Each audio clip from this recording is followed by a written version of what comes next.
পশ্চিম তীর ও জেরুজালেমে ইসরায়েলি পুলিশের গুলিতে আরও 4 ফিলিস্তিনি নিহত। যে কোনো মূল্যে ফিলিস্তিনকে ইসরায়েলের দখলমুক্ত করার ঘোষণা হিজবুল্লাহর। 7 মাস পর আইএসের কাছ থেকে রামাদি পুনর্দখল করল ইরাকি বাহিনী। একইভাবে মসুল শহর দখলে নেওয়ার প্রত্যাশা আবাদির। শান্তি চুক্তি অনুযায়ী দামেস্ক থেকে বিদ্রোহীদের প্রত্যাহার প্রক্রিয়া আবারও শুরু। সরকারের বিরুদ্ধে যুদ্ধ চালিয়ে যাওয়ার ঘোষণা জইশ আল ইসলামের। এবং কাবুলে ন্যাটো বাহিনীর গাড়ি বহরে তালেবানের আত্মঘাতী বোমা হামলায় নিহত 1। হেলমান্দ প্রদেশের বেশিরভাগ এলাকা তালেবানের নিয়ন্ত্রণে।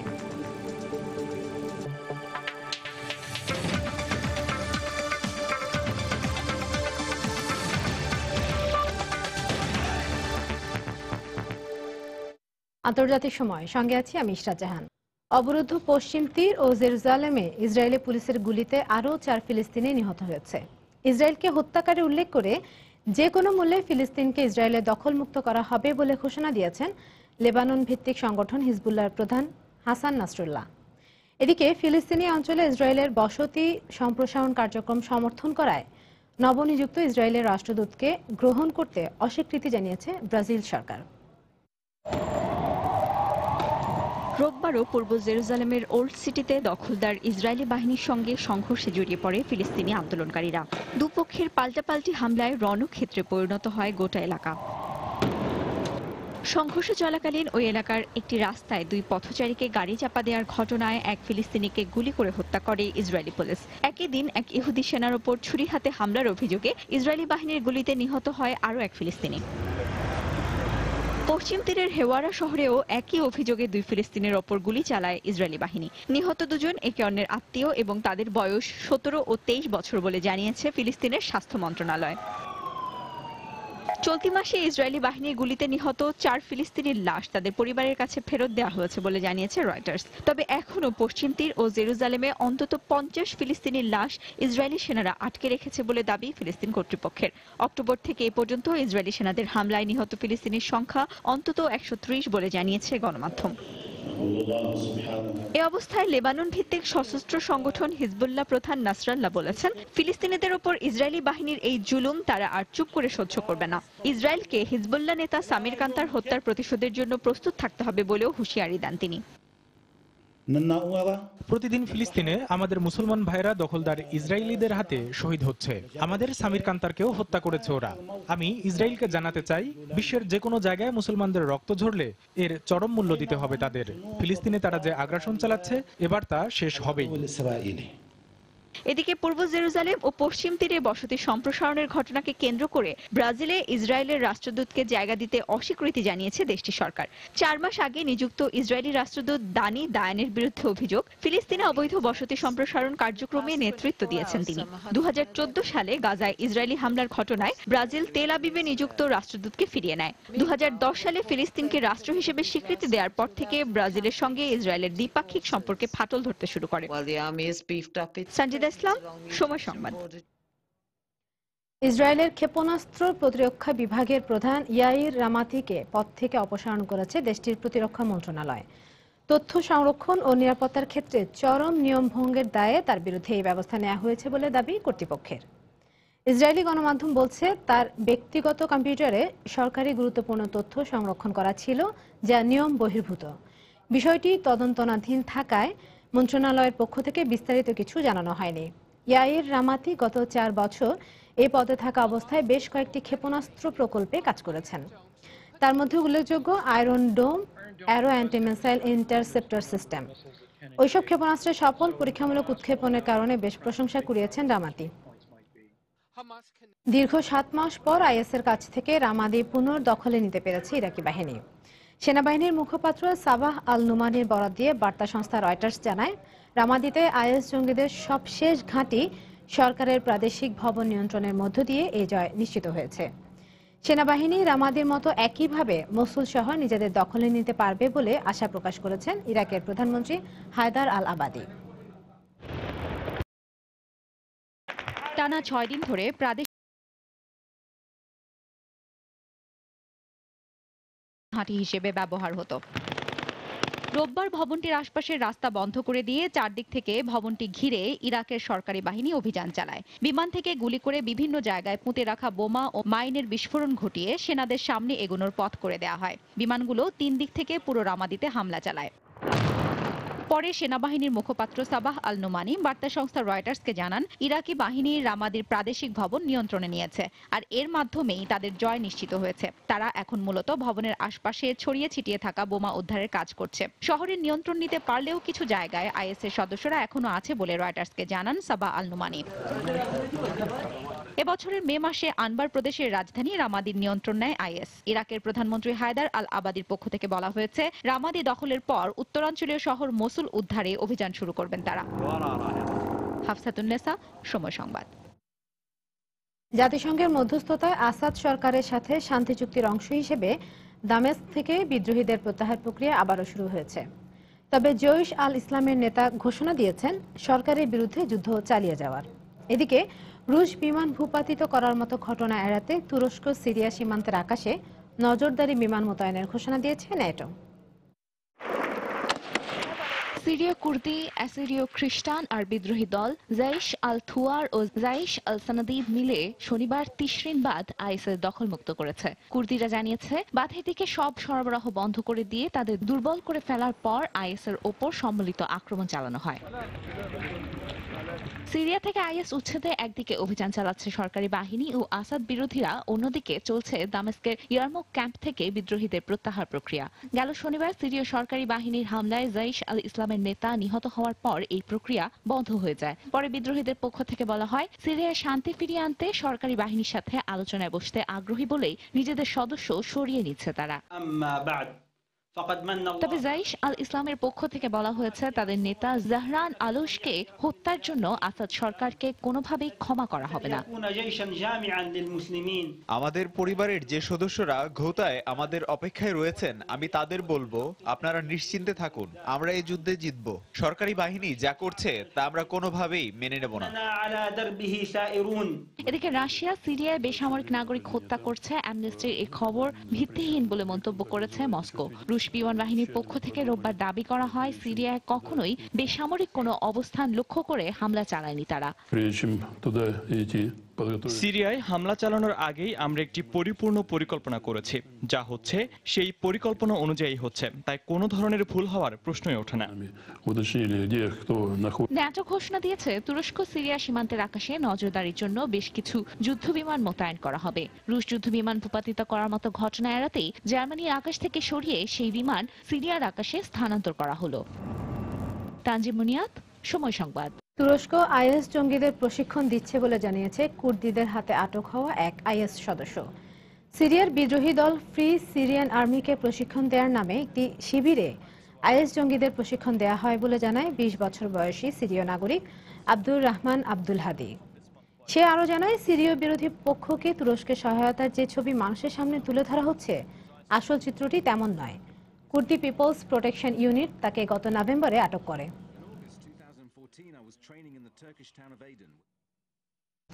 সংবিধান সংশোধনের মাধ্যমে তুরস্কের দক্ষিণ পূর্বাঞ্চলে স্বায়ত্তশাসিত সরকার ও স্থানীয় গণতন্ত্রের দাবি জানিয়েছে কুর্দি বেসরকারি সংস্থাগুলো।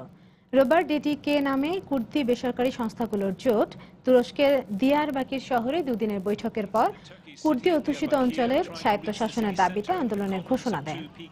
স্বায়ত্তশাসিত অঞ্চলে তুর্কিদের নির্বাচিত সরকার ও নিরাপত্তা বাহিনী থাকবে এবং তুরস্ক এখানে হস্তক্ষেপ করতে পারবে না বলেও জানানো হয় ডিটিকের পক্ষ থেকে।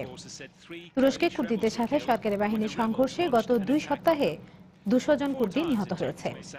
3 দশক ধরে চলা তুর্কি সরকারি বাহিনীর সঙ্গে কুর্দিদের সংঘর্ষে প্রাণ হারিয়েছে অন্তত 40,000 মানুষ।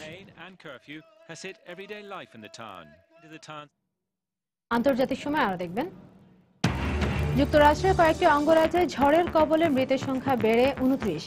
ভারতের তীব্র শীতে চরম দুর্ভোগে নিম্ন আয়ের মানুষ। আফগানিস্তানের রাজধানী কাবুলে ন্যাটো বাহিনীর গাড়ি বহরে তালেবানের আত্মঘাতী বোমা হামলায় এক বেসামরিক ব্যক্তি নিহত ও অন্তত 13 জন আহত হয়েছে। দেশটির হেলমান্দ প্রদেশের বেশিরভাগ এলাকা তালেবান নিজেদের নিয়ন্ত্রণে নিয়েছে বলে জানিয়েছে আন্তর্জাতিক গণমাধ্যম। সংঘাত আর সংঘর্ষের আশঙ্কায় প্রদেশটির বিভিন্ন এলাকা থেকে এরই মধ্যে পালাতে শুরু করেছে বেসামরিক নাগরিকেরা। সোমবার সকালে আফগানিস্তানের রাজধানী কাবুলে আন্তর্জাতিক বিমানবন্দরের কাছের রাস্তায় ন্যাটো বাহিনীর গাড়ি বহরে আত্মঘাতী গাড়ি বোমা হামলা চালায় তালেবান। আফগান নিরাপত্তা কর্মকর্তারা জানান, হামলায় এক বেসামরিক নাগরিক নিহত, অন্তত 13 জন আহত হয়েছেন। হামলার পরপরই দায় স্বীকার করে উগ্রপন্থী জঙ্গি গোষ্ঠী তালেবান। কাবুল পুলিশ প্রধান আব্দুল রহমান রাহিমি জানান, বিমানবন্দরের পূর্ব দিকের গেটের কাছে হামলা চালানো হয়। বিস্ফোরক ভর্তি একটি সাদা পিকআপ ট্রাকে করে এসে হামলা চালায় হামলাকারী। হতাহতদের সবাই বেসামরিক নাগরিক। হামলার পরপরই পুরো এলাকায় নিরাপত্তা জোরদার করা হয়েছে। পরিস্থিতি এখন আমাদের নিয়ন্ত্রণে। হামলায় আহত এক আফগান হাসপাতালের বিছানায় শুয়ে তুলে ধরেন বিভৎসই হামলার কথা। ভুলতে পারছি না কিছুতেই। আমি আমার দোকানের কাছে দাঁড়িয়েছিলাম, হঠাৎ করে আমার মাত্র 3 মিটার সামনে বিস্ফোরণ ঘটে এবং চারপাশ অন্ধকার হয়ে আসে। এরপর আর কিছুই মনে নেই আমার। কাবুলে যখন এই পরিস্থিতি, তখন দক্ষিণাঞ্চলীয় হেলমান্দ প্রদেশের বেশিরভাগ এলাকা তালেবান জঙ্গিরা দখল করে নিয়েছে বলে বিভিন্ন আন্তর্জাতিক সংবাদ মাধ্যমের খবরে বলা হয়েছে। সরকারি বাহিনীও তালেবানের দখল করা এলাকাগুলো পুনরুদ্ধারে চেষ্টা চালিয়ে যাচ্ছে। প্রাণ বাঁচাতে তালেবানের দখল করা এলাকাগুলো থেকে আশপাশে নিরাপদ আশ্রয়ের খোঁজে পালিয়ে যাচ্ছে বেসামরিক নাগরিকেরা। তালেবান সাঙ্গিন জেলা শহরের বাজার দখল করে ফেলেছে। তারা সেখানকার রাস্তা জুড়ে মাইনার বোমা পেতে রেখেছে, যাতে কেউ বাইরে বেরোতে না পারে। শহরের ভেতরে তালেবান আর নিরাপত্তা বাহিনীর মধ্যে এখন তুমুল লড়াই চলছে। আল্লাহর রহমতে কোন রকমে পরিবার নিয়ে পালিয়ে এসেছে। এদিকে নানগরহার প্রদেশের আচিন জেলায় ইরাক সিরিয়া ভিত্তিক জঙ্গি সংগঠন আইএসের 4 সদস্যকে শিরশ্ছেদে হত্যা করেছে তালেবান বিরোধী এক বেসরকারি বাহিনী। আফগান পার্লামেন্টের ডেপুটি স্পিকার জাহির কাদিরের অনুগত বাহিনী জানায়, এর মধ্য দিয়ে তাদের 4 সদস্যকে হত্যার প্রতিশোধ নিয়েছে তারা। এর আগে রোববার তালেবানের সাথে আফগান সরকারের শান্তি আলোচনা শুরুর বিষয়ে আলোচনা করতে আফগানিস্তানে আসেন পাক সেনা প্রধান জেনারেল রাহিল শরীফ। তিনি আফগানিস্তানের প্রেসিডেন্ট আশরাফ ঘানির সঙ্গে বৈঠক করেন। রঞ্জন শুভ্র, সময় সংবাদ। মধ্যপ্রাচ্য থেকে ইউরোপে আসা তরুণ শরণার্থীদের স্বাধীনতা অর্জনের জন্য দেশে ফিরে গিয়ে আইএসের বিরুদ্ধে লড়াই করা উচিত বলে মন্তব্য করেছেন চেক প্রজাতন্ত্রের প্রেসিডেন্ট মিলোস জেমান। যুক্তরাষ্ট্রের প্রবেশের চেষ্টাকালে কোস্টারিকা নিকারাগুয়ার সীমান্তে আটকে পড়া কিউবান অভিবাসীদের সাহায্য করার আহ্বান জানিয়েছেন পোপ ফ্রান্সিস। এদিকে রোববার নেদারল্যান্ডসের একটি শরণার্থী কেন্দ্রে সংঘর্ষের ঘটনায় 4 জনকে আটক করেছে পুলিশ। ভ্যাটিকান সিটির সেন্ট পিটার্স চত্বরে রোববার প্রার্থনা শেষে জড়ো হওয়া কয়েক লাখ মানুষের সামনে ভাষণ দেন পোপ ফ্রান্সিস। এ সময় তিনি মধ্য আমেরিকার দেশগুলোর সরকারকে কোস্টারিকা ও নিকারাগুয়ার সীমান্তে আটকে পড়া কিউবান অভিবাসীদের সাহায্যের আহ্বান জানান। নিকারাগুয়া কর্তৃপক্ষের প্রত্যাখ্যানের পর যুক্তরাষ্ট্রে প্রবেশের সময় প্রায় 5000 অভিবাসী সেখানে আটকা পড়ে। মধ্য আমেরিকায় অনেক কিউবান অভিবাসী আটকা পড়ে আছে। তাদের অধিকাংশই মানব পাচারের শিকার। এ সমস্যার দ্রুত একটি কার্যকর সমাধান বের করতে আমি ওই অঞ্চলের দেশগুলোকে আহ্বান জানাচ্ছি।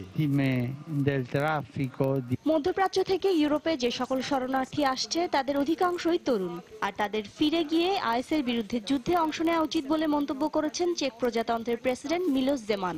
চেক প্রজাতন্ত্র ইউভুক্ত 4টি দেশের মধ্যে একটি যারা শরণার্থী কোটা পরিকল্পনা প্রত্যাখ্যান করেছিল। অবৈধ অভিবাসীদের একটি বড় অংশই তরুণ ও শারীরিকভাবে সক্ষম। আমার মনে হয় তাদের উচিত দেশের স্বাধীনতা অর্জনের লক্ষ্যে সেখানে গিয়ে আইএসের বিরুদ্ধে লড়াই করা। এদিকে রোববার নেদারল্যান্ডসের আর্নহেম শহরের একটি শরণার্থী কেন্দ্রে সংঘর্ষের ঘটনায় 4 জন আহত হয়েছে। এই ঘটনায় জড়িত থাকার অভিযোগে 3 স্থানীয় তরুণকে আটক করেছে পুলিশ। তবে এই ঘটনার সঙ্গে আরো 15 জন জড়িত রয়েছে এবং এর কারণ অনুসন্ধানে তদন্ত চলছে বলে জানিয়েছে পুলিশ।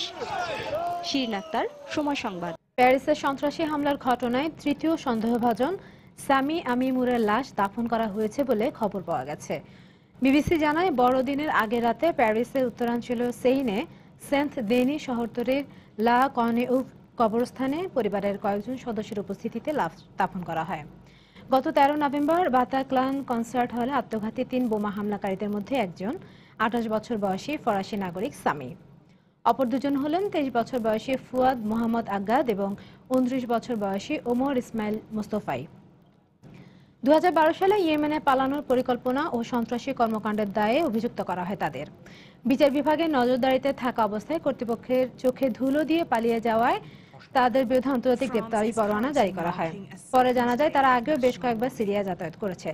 প্যারিস হামলায় নিহত 130 জনের মধ্যে 90 জনের মৃত্যু হয় বাতাক্লা কনসার্ট হলে। ফিলিপিনো বিক্ষোভকারীর একটি দল দক্ষিণ চীন সাগরের পাগাসা দ্বীপে পৌঁছেছে। বিক্ষোভকারীরা জানিয়েছেন দক্ষিণ চীন সাগরের একটি অংশের মালিকানার দাবি জানাতে সেখানে 3 দিন অবস্থান করবেন তারা। দক্ষিণ চীন সাগরের মালিকানা নিয়ে ফিলিপিন্স এবং চীনের সম্পর্কের অবনতি হয়েছে। চীনের দাবি দক্ষিণ চীন সাগরের অধিকাংশের মালিকানা তাদের। একই সাথে ফিলিপিন্স, ভিয়েতনাম, মালয়েশিয়া, ব্রুনাই এবং তাইওয়ানও খনিজ সম্পদ সমৃদ্ধ দক্ষিণ চীন সাগরের দ্বীপপুঞ্জগুলোর মালিকানা দাবি করছে। তবে তা অস্বীকার করে চীন গত বছর সেখানে তাদের নৌ মহড়া বাড়িয়ে দেয়। এর প্রেক্ষিতে ফিলিপিন্স দক্ষিণ চীন সাগরে চীনা নৌ মহড়া অবৈধ বলে হেগের আরবিট্রাল কোর্টে মামলা করে। আর চীন মন্তব্য করে ফিলিপিন্সের এমন আচরণ একতরফা।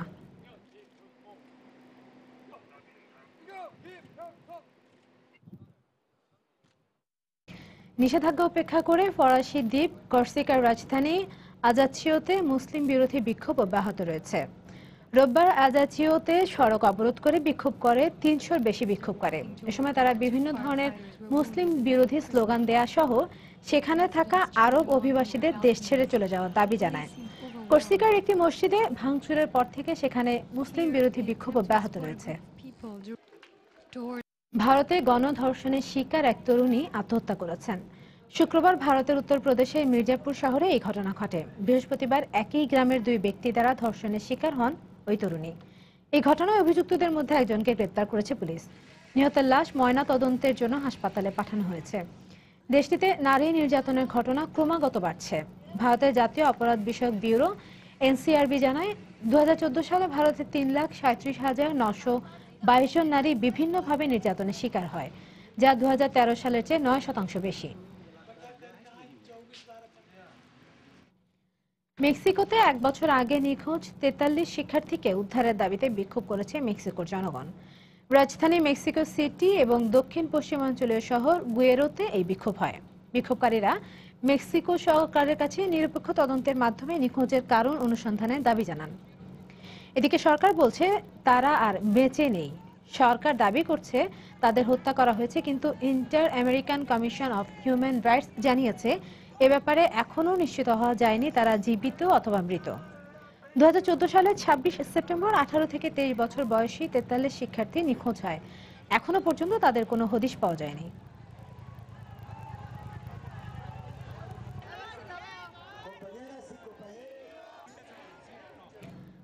ইউক্রেনের দোনেৎস্ক প্রদেশে organisation for security and cooperation of Europe OSCE-র সদস্য এবং সাংবাদিককে লক্ষ্য করে গোলাগুলির ঘটনা ঘটছে। এতে হতাহতের কোনো খবর পাওয়া যায়নি। OSCE প্রধানের বরাত দিয়ে আন্তর্জাতিক গণমাধ্যম জানিয়েছে দোনেৎস্কের কোমিন্ট্রে নোভো গ্রামে এই গোলাগুলির ঘটনা ঘটে। ছোট আগ্নেয়াস্ত্র দিয়ে তাদের উপর হামলা চালানো হয়। কারা হামলা চালিয়েছে এ ব্যাপারে নিশ্চিত তথ্য এখনো পাওয়া যায়নি। এবছরের ফেব্রুয়ারিতে ইউক্রেন সরকার এবং লুগান্স্ক পিপলস রিপাবলিকের মধ্যে শান্তি চুক্তির আওতায় OSCE এই অঞ্চলে শান্তি প্রক্রিয়া বাস্তবায়নে কাজ করছে।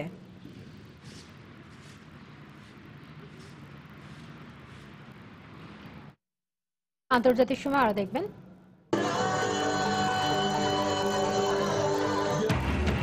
ভারতের গোয়ায় বিশ্বের জনপ্রিয় সঙ্গীত উৎসব সানবার্ন ফেস্টিভ্যাল। প্রতিদিনই থাকছে বিখ্যাত সব দলের সুরময় পরিবেশনা।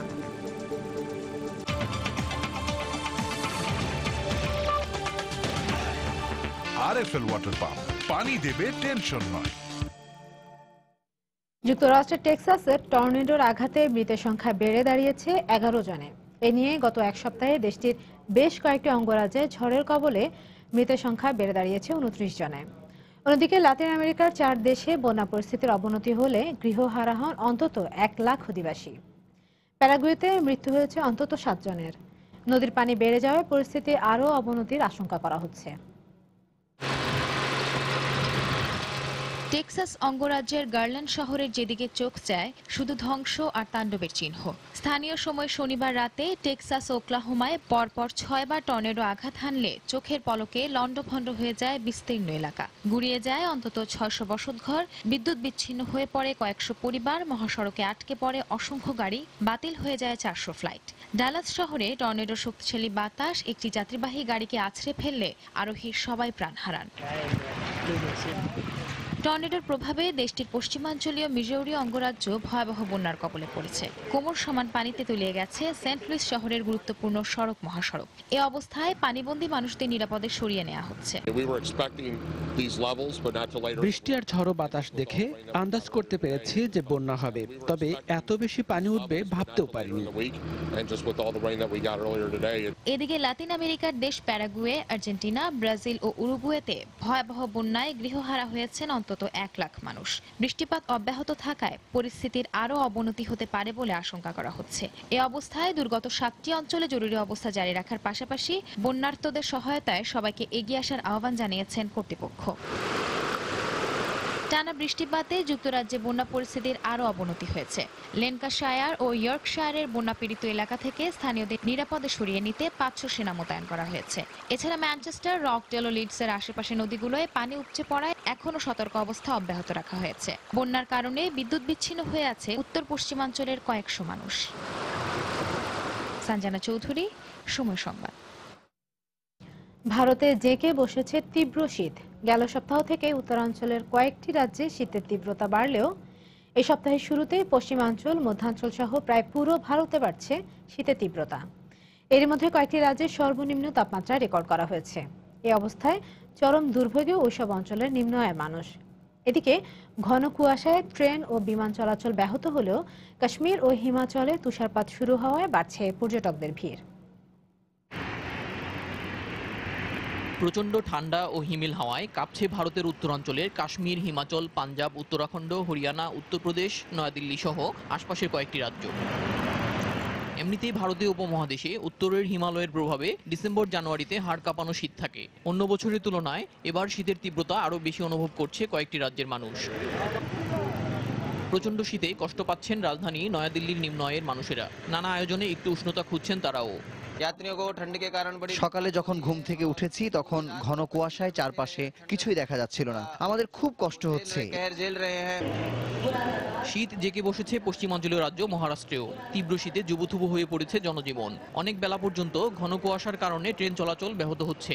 কোনো কোনো ট্রেন ছাড়তে 7-8 ঘন্টা পর্যন্ত দেরি হচ্ছে।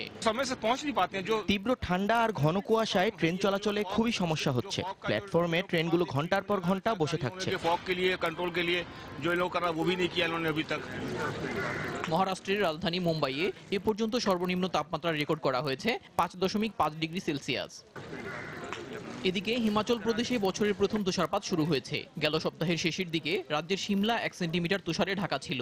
প্রচন্ড ঠান্ডার মধ্যেও তুষারপাত উপভোগ করতে বড়দিনের পর নতুন বছরকে সামনে রেখে এসব অঞ্চলে বাড়ছে পর্যটকের ভিড়। তবে শীতের তীব্রতা ছুঁয়েছে তাদেরও। ঠান্ডায় এখানে পানিও জমে গেছে। গরম পানির ব্যবস্থা না থাকলে খুবই সমস্যা হতো। কখনো মনে হয় ঠান্ডায় হাড়ও জমে যাচ্ছে। হিমাচলে এখন পর্যন্ত সর্বনিম্ন তাপমাত্রা রেকর্ড করা হয়েছে 3 ডিগ্রি সেলসিয়াস। নাইজেরিয়ায় বোকো হারামের হামলায় 15 জন নিহত হয়েছে। রোববার নাইজেরিয়ার উত্তর পূর্বাঞ্চলের মাইদুগুরি এলাকায় হামলা চালালে এই ঘটনা ঘটে। স্থানীয় লোকজন জানান, মাগরিবের নামাজের পর তারা বিস্ফোরণের শব্দ শুনতে পান। এ সময় বাড়িঘর ছেড়ে অন্য এলাকায় ছুটতে শুরু করে স্থানীয় অধিবাসীরা। ধারণা করা হচ্ছে এই ঘটনায় মৃতের সংখ্যা আরও বাড়তে পারে। গত মাসে নাইজেরিয়ার সেনাবাহিনী ওই এলাকায় অভিযান শুরু করলে হামলার ঘটনা কমে আসে। তবে মাইদুগুরি এলাকা আবারও নিজেদের নিয়ন্ত্রণে আনার চেষ্টা করছে জঙ্গি সংগঠন বোকো হারাম।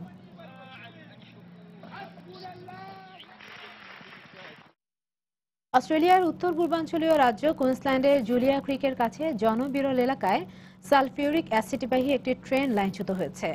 দেশটির গণমাধ্যম জানায় 26টি বগি সম্বলিত ট্রেনটি প্রায় 2 লাখ লিটার অ্যাসিড ও কিছু ডিজেল বহন করছিল। ট্রেনটি থেকে কিছু সালফিউরিক অ্যাসিড ও ডিজেল ছড়িয়ে পড়েছে। অস্ট্রেলিয়ার পুলিশ ইতিমধ্যে এলাকাটির আশপাশে মানুষের চলাচল বন্ধ রেখেছে।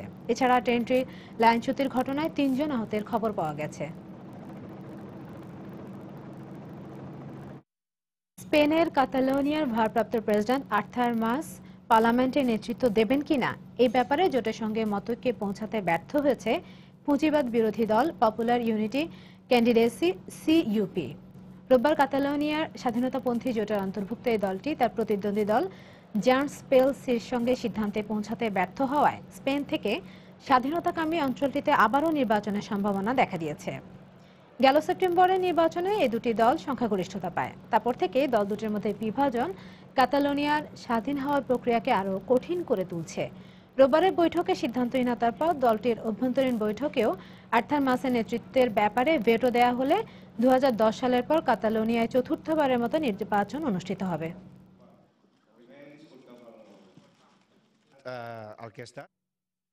2016 সালে প্রবৃদ্ধির ধারাবাহিকতা বজায় রাখতে পুনর্গঠন, মুদ্রানীতি সহ বাজেটের বেশ কিছু নিয়মনীতিতে পরিবর্তন আনবে চীন সরকার। সম্প্রতি বেইজিং এর অর্থনৈতিক সম্মেলনে এই তথ্য জানানো হয়। সম্মেলনে বলা হয় 2011 থেকে 2015 সাল মেয়াদী চীনের 12তম পঞ্চবার্ষিক পরিকল্পনা বেশ ফলপ্রসূ হয়েছে। অর্থনৈতিক পুনর্গঠনের পাশাপাশি জীবনযাত্রার মান উন্নত হয়েছে চীনাদের। তবে প্রবৃদ্ধি গতিশীল করতে আরও অনেক চ্যালেঞ্জ মোকাবেলা করতে হবে বলেও জানানো হয় সম্মেলনে। আগামী বছর এসব বিষয়কে সামনে রেখেই 13তম পঞ্চবার্ষিক পরিকল্পনা প্রণয়ন করবে চীন। এই পরিকল্পনায় সর্বোচ্চ গুরুত্ব পাবে রপ্তানি বাড়ানো, কর্পোরেট খাতে ব্যয় কমানো, শিল্পায়ন কমিয়ে পরিবেশ দূষণ রোধ সহ বেশ কিছু বিষয়। গেল নভেম্বর থেকে গতি বেড়েছে জার্মানির আবাসন খাতে। চলতি বছরে প্রায় 10 লাখ শরণার্থীর আশ্রয় নেয় দেশটির বিভিন্ন স্থানে নতুন করে গৃহ নির্মাণের হার বেড়েছে দেশটিতে। এতে করে চাঙা হয়ে উঠছে দেশটির আবাসন শিল্প, বেড়েছে আবাসন খাতের সূচকও। এছাড়া আগামী বছরে জার্মানির সড়ক ও সেতু নির্মাণ খাতে $1400 কোটি বিনিয়োগের পরিকল্পনা রয়েছে দেশটির সরকারের। এতে করে আবাসন ও গৃহ নির্মাণ সামগ্রীর বিক্রি 2.5% বেড়ে যাওয়ার আশা করছেন বাজার বিশ্লেষকরা, যা হবে 2000 সালের পর সবচেয়ে বেশি। বর্তমানে দেশটির জিডিপিতে 4% অবদান রয়েছে আবাসন খাতের। দেশটির 3 লাখের বেশি নির্মাণ খাতের প্রতিষ্ঠানে কর্মরত রয়েছেন প্রায় 25 লাখ কর্মী।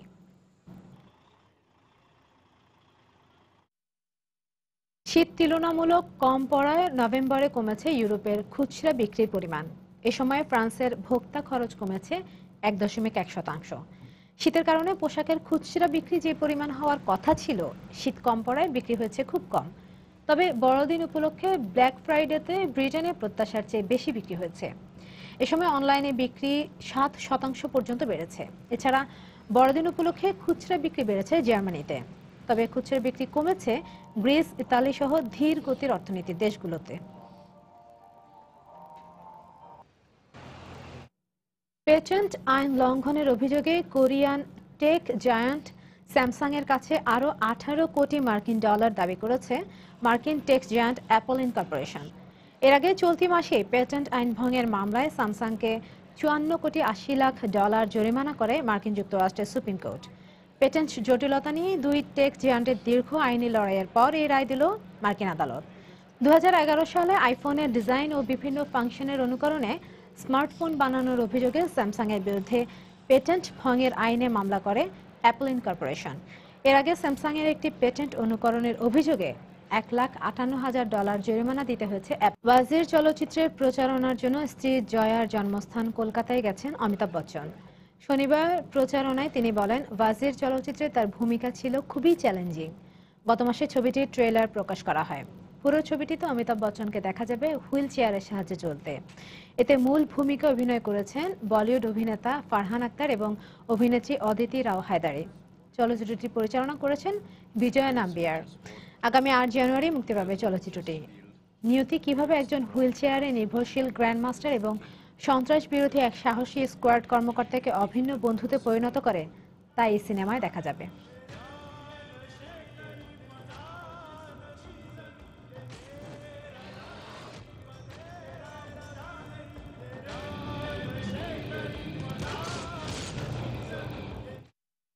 ভারতের গোয়ায় শুরু হয়েছে বিশ্বের জনপ্রিয় সঙ্গীত উৎসব সানবার্ন ফেস্টিভ্যাল। নববর্ষের আগে হাজার হাজার সঙ্গীত প্রেমীর উপস্থিতিতে মুখর হয়ে ওঠে এই আয়োজন। রোববার শুরু হওয়া 4 দিন ব্যাপী এই উৎসব চলবে আগামী বুধবার পর্যন্ত। উৎসবের প্রতিদিনই থাকছে বিখ্যাত সব ডিজের আকর্ষণীয় উপস্থাপনা। এবছর এই উৎসবের আয়োজন করেছে গোয়া পর্যটন উন্নয়ন কর্পোরেশন। 2007 থেকে প্রতি বছর আয়োজন করা হয় এই উৎসবের। এশিয়ার সবচেয়ে প্রাণবন্ত সঙ্গীত উৎসবগুলোর মধ্যে অন্যতম সানবার্ন উৎসব।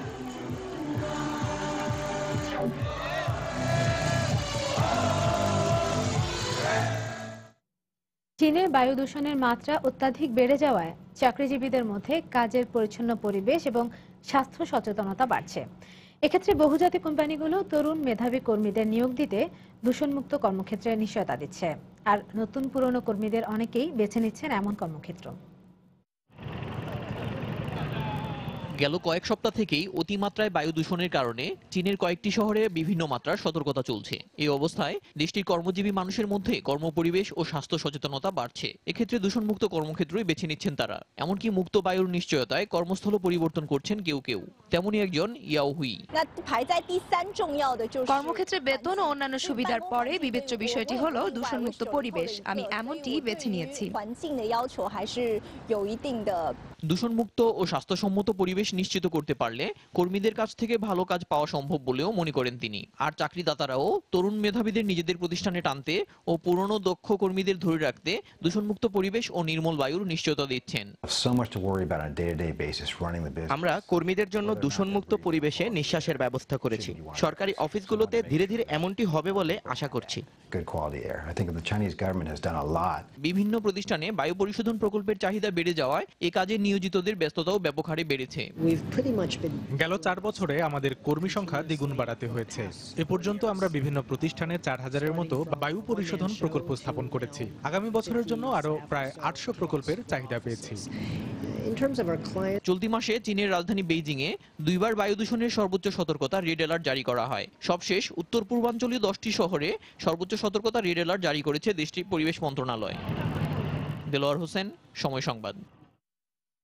এবছর বিশ্বের বিভিন্ন দেশে বিভিন্ন সময়ে নানা বিষয়ে বিক্ষোভ সমাবেশ হয়েছে। হাজার হাজার মানুষের অংশগ্রহণে এইসব বিক্ষোভ থেকে উত্থাপিত হয় বিভিন্ন দাবি। এসব বিক্ষোভ কখনো সফল হয়েছে, আবার কখনো বিক্ষোভ চলার সময় হতাহতের ঘটনা ঘটেছে। দর্শক, চলুন দেখে নেই এবছরের আলোচিত কিছু বিক্ষোভের খবর। বছরের শুরুতে ইয়েমেনের সৌদি সরকারের আগ্রাসনের বিরুদ্ধে প্রতিবাদ বিক্ষোভ করেছে ইয়েমেনের সাধারণ জনগণ। সৌদি আরব প্রেসিডেন্ট হাদিকে সমর্থন দিয়ে ইয়েমেনে বোমা হামলা চালায়। এতে ব্যাপক প্রাণহানির ঘটনা ঘটে। এর প্রেক্ষিতে বিক্ষোভ করে সেইখানকার সাধারণ জনগণ। যুক্তরাষ্ট্রে এবছর বেশ কয়েকজন কৃষ্ণাঙ্গ পুলিশের গুলিতে নিহত হন। এ ঘটনায় বিক্ষোভ করেছে যুক্তরাষ্ট্রের সাধারণ মানুষ। পুলিশ বিক্ষোভ আন্দোলন দমন করতে বিভিন্ন পন্থা অবলম্বন করেও তা থামানো সম্ভব হয়নি। গ্রিসের অর্থনৈতিক সংস্কারের বিপক্ষে বিক্ষোভ করেছে ওই অঞ্চলের সাধারণ মানুষ। তাদের অভিযোগ ছিল ইউরোপীয় ইউনিয়ন তাদের উপর অর্থনৈতিক আগ্রাসন চালাচ্ছে। গ্রিসের এই দাবি আদায়ের আন্দোলন সেই সময় সারা বিশ্বে আলোচিত হয়। বছরের শেষ দিকে জাপানের ওকিনাওয়া দ্বীপে বিক্ষোভ করেছে দ্বীপটির সাধারণ মানুষ। যুক্তরাষ্ট্র সেনাবাহিনী 27 বছর এই দ্বীপটি দখল করে রেখেছে। চরম বিক্ষোভের মুখে যুক্তরাষ্ট্র এখান থেকে সেনা প্রত্যাহারের ঘোষণা দিয়েছে। এছাড়া ট্রান্স প্যাসিফিক টিটিপির বিরুদ্ধে জার্মানিতে বিক্ষোভ হয়েছে। এবছর ইউরোপের এটাই সবথেকে বড় বিক্ষোভ সমাবেশ। এদিকে সারা বছর কুর্দিপন্থীদের সাথে তুরস্ক নিরাপত্তা বাহিনীর সংঘর্ষ হয়েছে। শাশ্বত সত্য, সময় সংবাদ। আন্তর্জাতিক সময়ের শীর্ষ সংবাদগুলো জানিয়ে দিচ্ছি আরেকবার। পশ্চিম তীর ও জেরুজালেমে ইসরায়েলি পুলিশের গুলিতে আরও 4 ফিলিস্তিনি নিহত। যে কোনো মূল্যে ফিলিস্তিনকে ইসরায়েলের দখলমুক্ত করার ঘোষণা হিজবুল্লাহর। 7 মাস পর আইএসের কাছ থেকে রামাদি পুনর্দখল করল ইরাকি বাহিনী। একইভাবে মসুল শহর দখলে নেওয়ার প্রত্যাশা আবাদির। শান্তি চুক্তি অনুযায়ী দামেস্ক থেকে বিদ্রোহীদের প্রত্যাহার প্রক্রিয়া আবারও শুরু। সরকারের বিরুদ্ধে যুদ্ধ চালিয়ে যাওয়ার ঘোষণা জৈশ আল ইসলামের। এবং কাবুলে ন্যাটো বাহিনীর গাড়ি বহরে তালেবানের আত্মঘাতী বোমা হামলায় নিহত 1। হেলমান্দ প্রদেশের বেশিরভাগ এলাকা তালেবানের নিয়ন্ত্রণে। দর্শক, এই ছিল আন্তর্জাতিক সময়। যে কোনো খবর পেতে ভিজিট করুন সময়নিউজ.tv। সঙ্গে থাকুন সময়।